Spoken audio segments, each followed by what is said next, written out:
بسم اللہ الرحمن الرحیم بسم اللہ الرحمن الرحیم۔ السلام علیکم ورحمۃ اللہ وبرکاتہ۔ امید ہے تمام احباب خیر وعافیت سے ہوں گے۔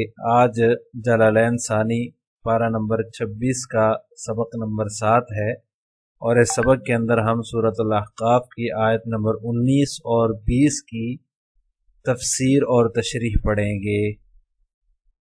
پہلے آیت نمبر 19 کا ترجمہ دیکھ لیتے ہیں۔ وَلِكُلٍّ دَرَجَاتٌ مِمَّا عَمِلُوا وَلِيُوَفِّيَهُمْ أَعْمَالَهُمْ وَهُمْ لَا يُظْلَمُونَ۔ اللہ تبارک و تعالیٰ فرماتے ہیں، اور ہر ایک کے اپنے اعمال کی وجہ سے مختلف درجے ہیں۔ درجات مختلف درجے ہیں۔ وَلِيُوَفِّيَهُمْ أَعْمَالَهُمْ وَهُمْ لَا يُظْلَمُونَ، اور اس لیے ہیں وَلِيُوَفِّيَهُمْ، اور اس لیے ہیں کہ تاکہ اللہ ان کو ان کے اعمال کا پورا پورا بدلہ دے۔ وَهُمْ لَا يُظْلَمُونَ، اور ان پر کوئی ظلم نہیں ہوگا۔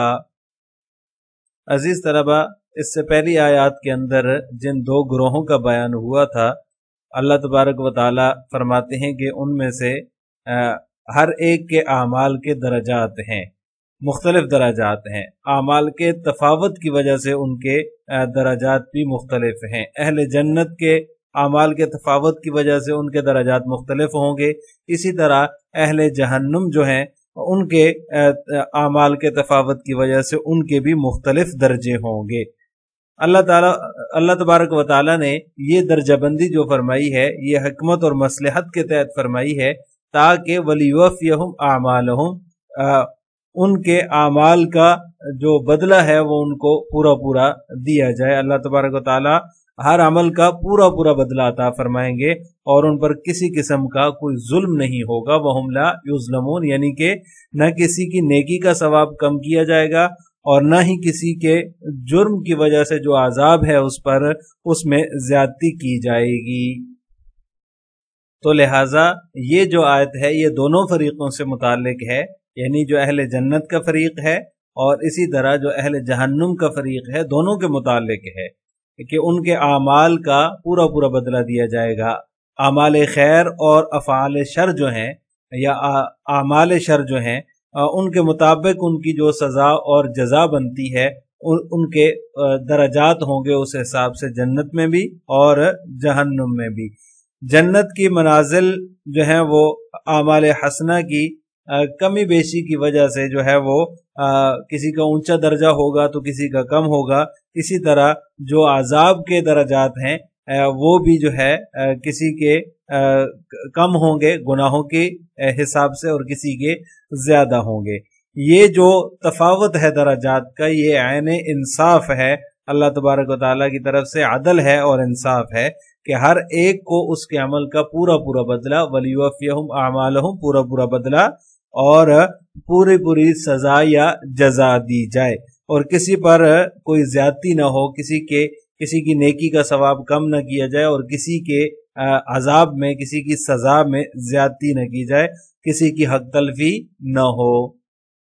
اب تفسیر جلالین ملاحظہ ہو، وَلِكُلٍّ مِّن جِنسِ الْمُؤْمِنِ وَالْكَافِرِ۔ وَلِكُلٍّ کی تفسیر بیان کرنا مقصد ہے۔ صاحب جلالین فرماتے ہیں کہ مومن اور کافر میں سے ہر ایک کی جنس مراد ہے اس سے، یعنی ہر ایک مراد ہے۔ درجات فدرجات المؤمن فی الجنت عالیۃ ودرجات الکافر فی النار سافلۃ۔ درجات کا تعلق بھی دونوں فریقوں سے ہے۔ مومن کے درجات جو ہیں وہ جنت میں بلند ہوں گے، اور کافر کے درجات جہنم کے اندر پست ہوں گے۔ یہ اس کی تفسیر بیان کر دی۔ مما عملوا ای المؤمنون من الطاعات والکافرون من المعاصی، ان اعمال کی وجہ سے۔ تو اعمال مومنین کے اعمال کیا ہیں؟ وہ طاعات ہیں، اور کافروں کے اعمال معاصی ہیں، یعنی کہ عملو کی تفسیر بیان کرنا مقصد ہے۔ مصنف رحمہ اللہ فرماتے ہیں کہ مومنوں کے جو اعمال ہیں ان کی وجہ سے ان کے درجات ہوں گے، اور جو کافروں کے اعمال ہیں اس کی وجہ سے ان کے درجات ہوں گے۔ مومنوں کے اعمال کون سے ہیں؟ وہ طاعات ہیں، نیکیاں ہیں، اور کافروں کے اعمال جو ہیں وہ معاصی ہیں، گناہ ہیں۔ وَلِيُوَفِّيَهُمْ، تاکہ وہ ان کو ان کا بدلہ دے۔ ای اللہ، یعنی کہ اس کی جو ضمیر ہے اس ضمیر کا مرجع بیان کر دیا کہ کون بدلہ دے، یعنی کہ اللہ تبارک و تعالی ان کو بدلہ دے۔ وفی قراءۃ بالنون، یہاں سے غرض مصنف ولیوفیہم کے اندر دوسری قراءت کا بیان کرنا مقصد ہے کہ ولیوفیہم کی بجائے ایک قراءت کے اندر ولنوفیہم ہے، یعنی نون کے ساتھ ہے۔ اعمالہم ای جزاءہا، ان کے اعمال کا بدلہ، یعنی ان کے اعمال کو پورا دے، یعنی کون سے اعمال، یعنی اعمال کا بدلہ دے، یہ اس کی تفسیر بیان کر دی۔ وہم لا یظلمون، اور ان پر ظلم نہیں کیا جائے گا۔ شیئا ینقص للمؤمنین ویزاد للکفار، یعنی کسی قسم کا ظلم نہیں ہوگا۔ یہ اس کی لا یظلمون کی تفسیر بیان کر رہے ہیں مصنف کہ مومنین کا جو ہے وہ ثواب کم کر دیا جائے اور کفار کے عذاب میں زیادتی کر دی جائے، ایسا نہیں ہوگا، ذرا بر بھی ظلم نہیں ہوگا۔ عزیز طلبہ، اس سے اگلی آیت ہے وَيَوْمَ يُعْرَضُ الَّذِينَ كَفَرُوا عَلَى النَّارِ أَذْهَبْتُمْ طَيِّبَاتِكُمْ فِي حَيَاتِكُمُ الدُّنْيَا وَاسْتَمْتَعْتُمْ بِهَا فَالْيَوْمَ تُجْزَوْنَ عَذَابَ الْهُونِ بِمَا كُنْتُمْ تَسْتَكْبِرُونَ فِي الْأَرْضِ بِغَيْرِ الْحَقِّ وَبِمَا كُنْتُمْ تَفْسُقُونَ۔ اس آیت کا ترجمہ یہ ہے وَيَوْمَ يُعْرَضُ الَّذِينَ كَفَرُوا عَلَى النَّارِ، اور اس دن کو یاد کرو جب ان کافروں کو آگ کے سامنے پیش کیا جائے گا۔ اذهبتم طیباتکم، ان سے کہا جائے گا تم نے اپنے حصے کی اچھی چیزیں فی حیاتکم الدنیا، اپنی دنیاوی زندگی میں ختم کر ڈالی، واستمتعتم بہا، اور ان سے خوب مزہ لیا، فالیوم تجزون عذاب الہون، لہذا آج تمہیں بدلے میں ذلت کی سزا ملے گی، بما کنتم تستکبرون فی الارض بغیر الحق، کیونکہ تم زمین میں ناحق تکبر کیا کرتے تھے، وبما کنتم تفسقون، اور کیونکہ تم نافرمانی کے عادی تھے۔ اس آیت کی تفسیر میں مفسرین فرماتے ہیں کہ کافروں سے قیامت کے دن کہا جائے گا تم نے اپنی لذت کی چیزیں جو ہے وہ دنیا میں ختم کر دی ہیں، لہٰذا آج یعنی قیامت کے دن تمہیں ذلت کا عذاب دیا جائے گا۔ قیامت کے دن جب کفار کو آگ پر پیش کیا جائے گا جہنم میں داخل کرنے کے لیے، جہنم میں ڈالنے کے لیے، جب ان کو آگ کے سامنے لایا جائے گا تو ان سے کہا جائے گا کہ اب تمہارے لیے عذاب ہی عذاب ہے، تمہیں یہاں آنے کا یقین نہیں تھا، اس وجہ سے تم نے دنیاوی زندگی کو ہی سب کچھ سمجھا، اسی کے مزے لیے، اسی کے لیے جیے اور اسی کے لیے مرے، لہٰذا اپنی جو لذت کی جو چیزیں تھی تمہاری اور تمہارے فائدے کی جو چیزیں تھیں وہ تم نے دنیا میں ان کے مزے لے لیے ہیں، اب آخرت میں تمہارے لیے کوئی لذت کی چیز نہیں ہے، تمہارے لیے جو ہے وہ صرف عذاب ہی عذاب ہے۔ جب آپ صلی اللہ علیہ وسلم جو ہے وہ تمہیں ایمان کی دعوت دیتے تھے، اسلام کی دعوت دیتے تھے، تو تم ایمان لانے کو اپنی شان کے خلاف سمجھتے تھے اور اپنے آپ کو بڑا سمجھتے تھے اور مسلسل نافرمانی میں پڑے رہے اور ناحق تکبر کیا کرتے تھے، اور اس وجہ سے تمہیں جو ہے وہ اپنے کفر پر جمے رہنے کی وجہ سے جس کو تم نے اپنی عزت سمجھا اور اپنی اچھائی سمجھا، اس کے عوض تمہیں جو ہے وہ آج تجزون عذاب الہونی، ذلت کا عذاب دیا جائے گا۔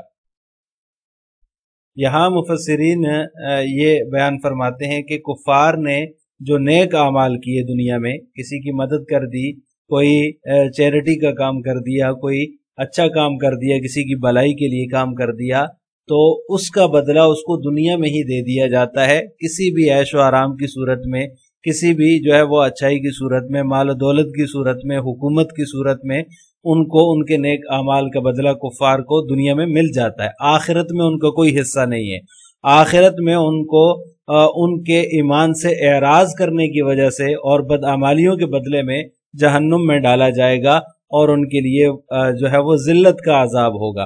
دنیا میں انہوں نے جتنے مزے کرنے تھے وہ کر لیے، دنیا کی لذتیں کافروں کے لیے ہیں، مومنوں کے لیے دنیا میں تنگی ہے، پریشانی ہے، جو ہے وہ مشقت ہے، لیکن آخرت کی جو لذتیں ہیں اور آخرت کے جو مزے ہیں وہ مومنین کو اللہ تبارک و تعالی نصیب فرمائیں گے۔ آپ صلی اللہ علیہ وسلم نے بھی دنیا کی لذت کو اور دنیا کی جو ہے آسائشیں ہیں ان پر ہمیشہ آخرت کو ترجیح دی ہے۔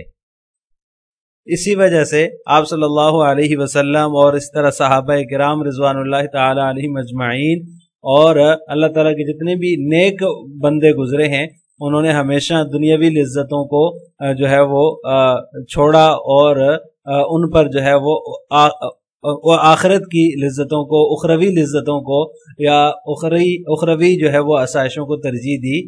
مختلف روایات میں آتا ہے کہ آپ صلی اللہ علیہ وسلم نے دنیا کی آسائشوں کو دنیا کی آسائشوں پر اخروی آسائشوں کو ترجیح دی ہے، یعنی دنیا میں جو ہے وہ سختی برداشت کر لی، مشقت برداشت کر لی، اور آخرت میں اس کے بدلے میں اللہ تبارک و تعالی جو آسائشیں ہیں یا جو لذتیں ہیں وہ مسلمانوں کو عطا فرمائیں گے۔ ایک روایت میں کہ حضرت عمر رضی اللہ تعالیٰ عنہ سے مروی ہے، بخاری کی روایت ہے کہ حضرت عمر رضی اللہ تعالیٰ عنہ فرماتے ہیں کہ میں ایک دفعہ آپ صلی اللہ علیہ وسلم کی خدمت میں حاضر ہوا تو آپ صلی اللہ علیہ وسلم جو ہے وہ چٹائی پر آرام فرما رہے تھے، اور جو تکیہ تھا آپ صلی اللہ علیہ وسلم کا وہ جو ہے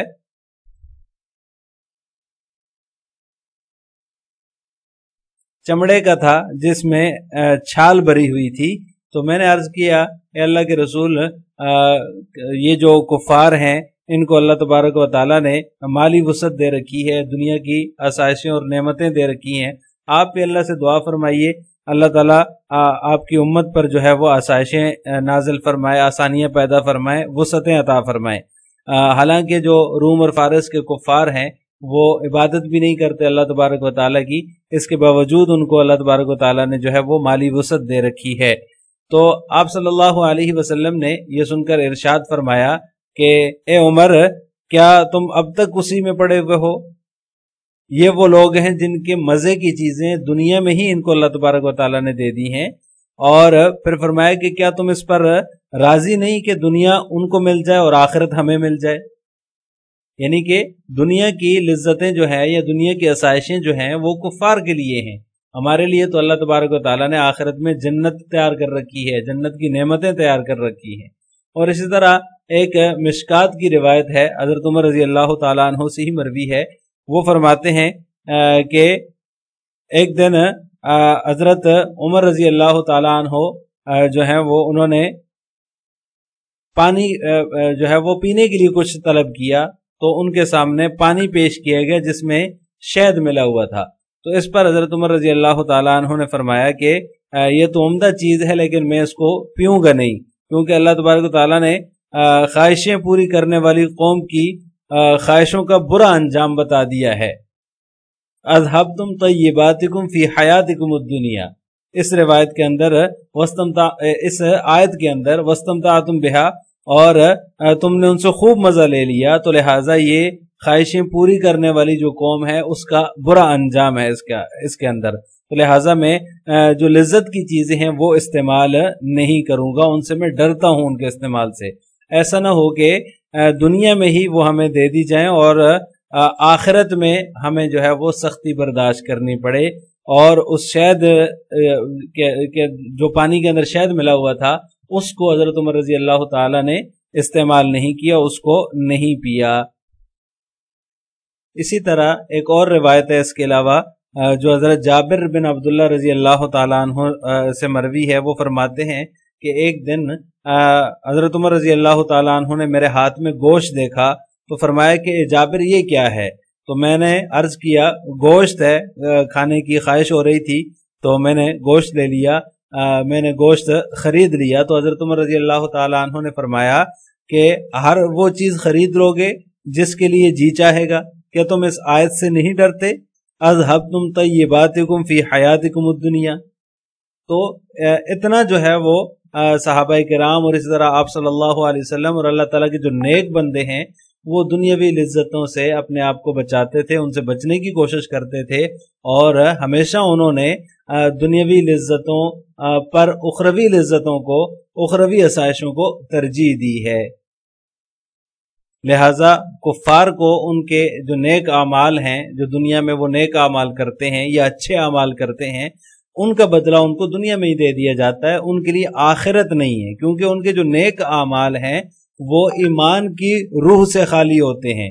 محض ایک ڈھانچہ ہوتا ہے نیکی کا، اصل اس کے اندر روح نہیں ہوتی. تو لہٰذا ایسی جو فانی نیکیاں ہیں ان کا اجر بھی فانی ہے، جو زندگی میں ان کو مال و دولت کی صورت میں، حکومت کی صورت میں، تندرستی کی صورت میں، عزت و شہرت کی صورت میں ان کو مل جاتا ہے. آخرت میں ان کا کوئی حصہ نہیں ہے. آخرت اللہ تبارک و تعالیٰ نے جو جنت کی نعمتیں ہیں، جنت ہے اور اس کے اندر طرح طرح کی آسائشیں ہیں، وہ مومنین کے لیے اللہ تبارک و تعالیٰ نے تیار کر رکھی ہیں. آخر میں آپ سے 2 سوال ہیں. نمبر 1، کیا کفار کو ان کے نیک اعمال کا بدلہ آخرت میں ملے گا یا نہیں؟ نمبر 2، وَلِكُلٍّ دَرَجَاتٌ مِّمَّا عَمِلُوا کس کے متعلق ہے؟ ان دونوں سوالوں کا جواب آپ نے کمنٹ باکس میں دینا ہے.